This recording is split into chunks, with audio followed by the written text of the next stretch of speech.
Hi everyone, this is Heather Lottenden from the Flourish.Academy. This is episode 320, and I received this question recently from a friend of mine. She says, my photography business has really flourished this year, which I love that choice of words, and I've opened a studio. However, I'm struggling to keep up with the workload and feel like it may be time to bring in another set of hands. My struggle is being afraid of bringing someone in who only has intentions of learning and then starting their own photo business, and also how to figure out what to pay. I mainly need help with answering Facebook and email messages, updating my website and social media, and possibly assisting with sessions when needed. Any help would be appreciated. Thank you. I love this topic. So there are a couple of angles we can look at this from. First of all, are you hiring someone that needs to be a photographer, a shooter, or are you hiring an assistant or somebody that just needs to work in your business? Because really everything you said, with the exception of possibly assisting on sessions, you could just hire a personal assistant for. And a personal assistant in our area would probably run you about $10 an hour. I would pay them as a consultant, not as an employee, and you could find them with no problem at all. So it depends on your goal. If your goal is to train and hire a second shooter, well then that's a different topic of conversation. So the first thing is to define your needs, what you want, what that goal is, and what type of person will fill that role. Again, if it's a personal assistant, it's the type of things like answering Facebook messages, updating your website, social media. You can hire someone to take care of that, no problem. But hiring a second shooter or an assistant that sticks with you for any amount of time, I think it sounds like you're real concerned, because you said you're afraid of bringing someone in who only has intentions of learning and then starting their own photography business. This is fantastic. I've been in business for 15 years, and for at least 13 of those years, I have been training my competition every single day of my life. I have hired them, I have trained them, and they have all of them leapfrogged past me. They're way better than I am at this point, and it's amazing. I love it. So I didn't have any problem with that because I knew it was coming. Now, I understand what you're saying. There are two things here. One is, am I training my competition and they're gonna get better than me and take all the business? Okay, that's not going to happen because there's enough business for everyone. But more importantly, what I was concerned with is investing time in training someone and then just having to retrain again someone else because they started their own business. Okay, I have plenty of stories to share with you so that you can see how this could potentially play out. When I was very new in my wedding photography business, I met my good friend David Burke. He is another photographer in my area. We are very good friends. He came up to me at a wedding and he said, "Hey, I like to take photos." I said, "No kidding, me too." We started shooting weddings together, and he shot the entire next season with me. That was about 30 weddings. So we were kind of learning together, which was fantastic. David is a really good photographer. He is accomplished in his own right.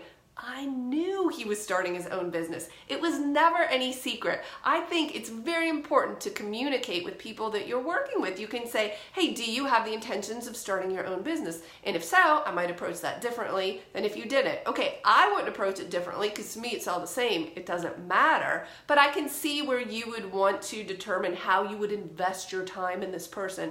So I always knew he would leave me, and I knew it was going to be a sad day because we worked so well together. It got to the point where he could literally read my mind, and we played off of one another very well. He could handle certain situations in the wedding. I would handle other situations.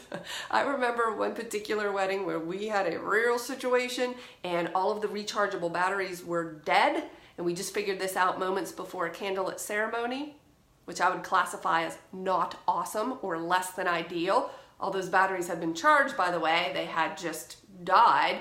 And I remember looking at him and I said, "Hey, buddy," I said, "Hey, fix it." And he took off with it and he fixed it. Isn't that awesome? Okay, I was very sad to see him leave because that meant that I was gonna have to train someone else. But I knew that was his intention. We both knew it wasn't a secret, and it was fine. His business did very well. I could shoot with him, he could shoot with me. It's great. My job is to make people better than me. That is my job, my number one focus.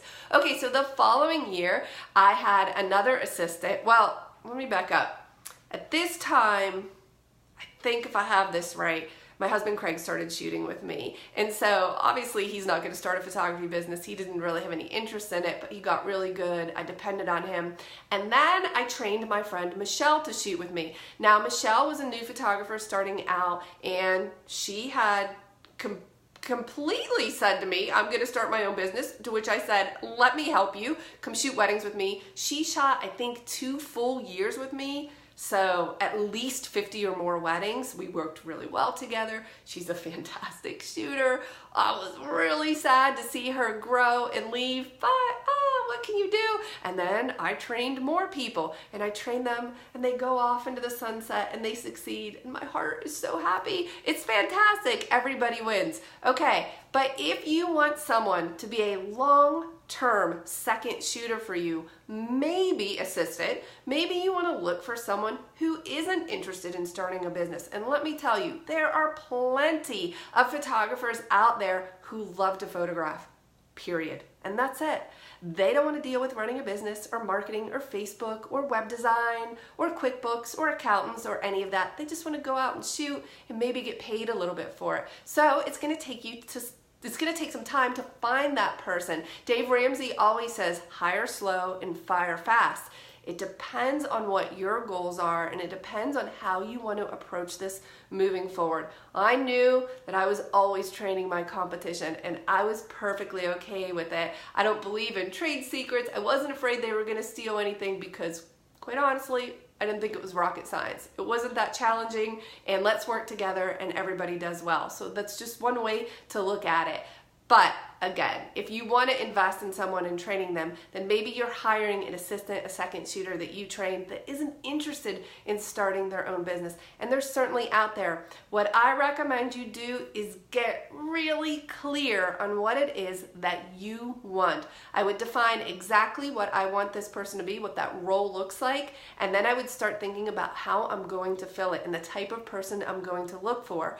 Therefore, I would not just take anybody that happened to be available. I would be looking for a specific person that fit that role, understanding that I might make a mistake or it might not work out. So I'm really open with communication to the people that I work with. I always say to them at the beginning of this working relationship, hey, let me know if this isn't working out for you at some point, and we can make adjustments. I want this to be light and fun and easy. I want you to learn. I want you to grow. And if you leapfrog past me and you become my biggest competition, and you're better than me, and by the way, less expensive than me, then that's okay, because everybody wins.